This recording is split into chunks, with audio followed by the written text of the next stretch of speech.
Good morning. It is day 10 of our 21-day challenge, and 10 days is a long time. By now, if you have been working hard at it, you might be starting to build some habits. You might be getting more successful with your habit stacking and grouping habits with things that you always do in your routine each day. And I know for myself, this would be day 10 of me getting up and staying up in the morning, and I'm loving that. I'm getting more done, of course. I am tired, but I think as time goes on, I'll be able to fall asleep a little more at a reasonable hour and be and feel more rested. But I'm happy to be creating that schedule that I've been really wanting to push harder to get. So I'm happy about that. I've been consistent with doing some of the morning things, doing our new stretches. Exercise has been great. I started that new exercise routine that we added in the video the other day, and that is wonderful. I'm kind of integrating that in. I do that, I do my Kalinetics, and I do my strength training. And today was a strength training day.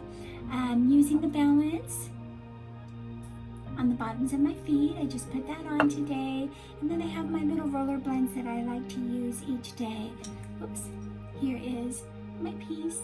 I use that a lot. Put my pencil down. And so I put that on today. So real quick, I just want to talk about working on our sleep. Probably one of the most important things. It's good for your body, it's good for your mind, it's good for your energy levels and everything, your thought process. Your whole day can be a make or break day depending on how much rest you got, especially as we get older, or especially for busy moms. So really trying to think about the things that are keeping you up at night. If you're a person that likes to be on your screens at night, but the light of that screen is putting your body into more of a hyper mode, then that's something that you probably want to lay down a little bit before you go into bed. Sometimes it's best to even get off of the TV an hour before you go into bed. And I know for me, reading is one of the best things for me to do before I go to sleep. And that just kind of puts my mind, I can put my mind into a nice peaceful state. It makes me more tired when I'm reading, and it also can put good thoughts in your mind before you go to sleep as well. So just some things that you might want to assess before setting up your bed routine is what are the things that you're doing in the evening that might be keeping you up. Even drinking coffee or tea or sodas late in the day, those things can keep you up, or sugar can keep you up. So just reassessing so that you're able to get to sleep. And also I think one of the biggest tips is probably to just set that alarm, get up at the time that you want to get up, and just make yourself get up and stay up, and then you will be more tired that night. And so as the time goes on, we get more and more tired to where our body is kind of self-regulating, and it will show us when we need to go to bed at night. So just wanted to encourage you about your sleep. Also, I'm back on my lavender again for nighttime, so that's helping me to get my rest. I do sleep very peaceful with that going on next to my bed. I have all of my mini oils that I like to use, but lavender is probably my biggest go-to. And since I'm really working on my sleep schedule right now, I thought I'm going to get my lavender going again and try to have that help me with being tired and going to sleep at a reasonable hour. Okay, so today I wanted to talk about two things, limits versus boundaries. And limits in our life is something that can really hold us back. I'm going to look at my notes a little bit while I'm talking, but I know that we can, as humans, we can really limit ourselves. We can limit ourselves with doubt. We limit ourselves by not believing in ourselves to accomplish something, and which limits all of our abilities. And maybe we limit ourselves with our dreams and our hopes because we've been told that they're unrealistic, or we feel it might be unrealistic, or that it's not a possibility, and that limits us. There's a drive and a desire deep inside of us, like I was talking about on my last videos, and those are the things that are nagging at you inside, things that you want to accomplish, even if it's just something as simple as the 3 basics of our 21-day challenge: getting our sleep, getting our activities and our exercises going and moving, and also even just getting our water in. Those are basics, but we can limit ourselves with those things too, and just kind of turn away from the things that we're trying to accomplish.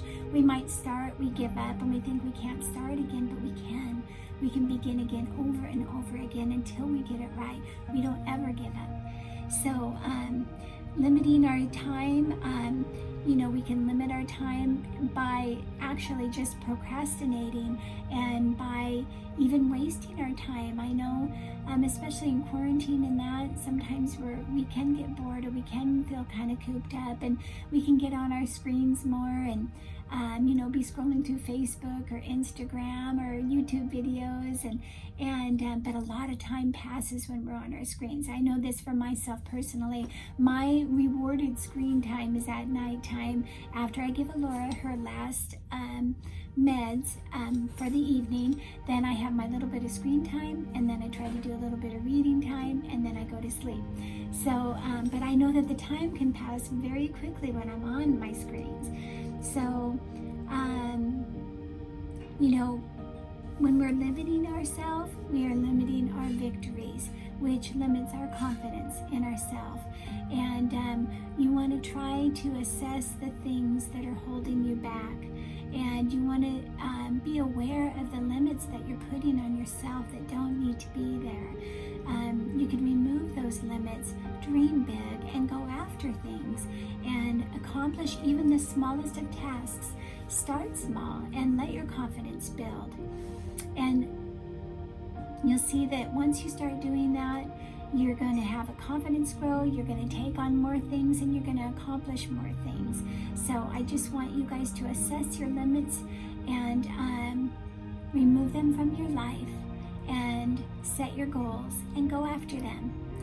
Now, boundaries, on the other hand, boundaries can be a very good thing in our lives, because boundaries they keep you balanced, they can keep you healthy, it keeps you, boundaries can help you resist the things that you do not want to bring into your life.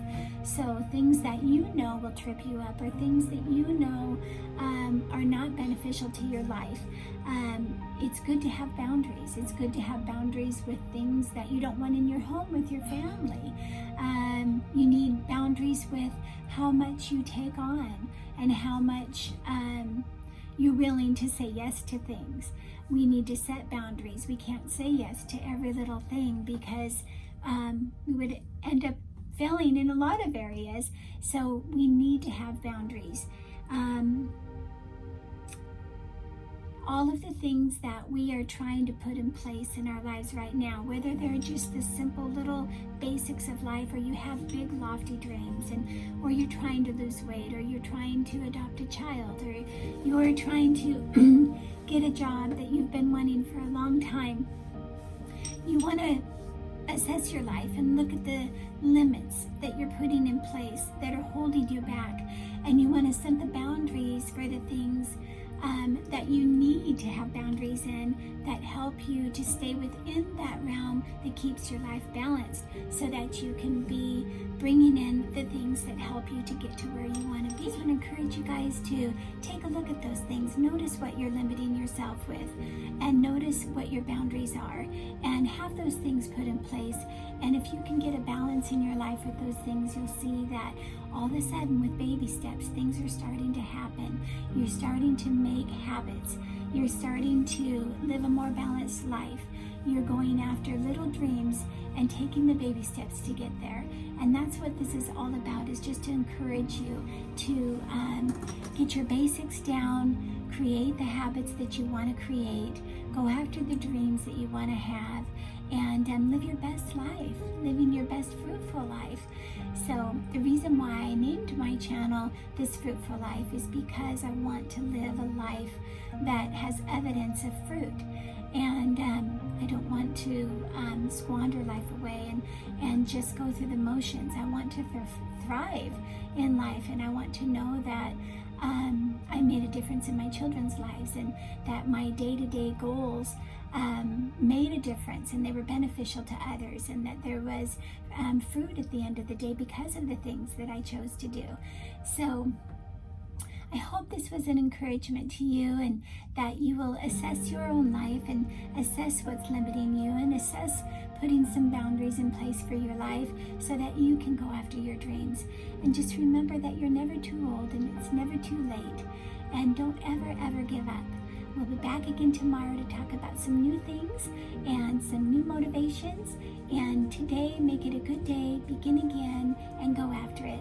And I'll talk to you again tomorrow. Thanks. Bye-bye.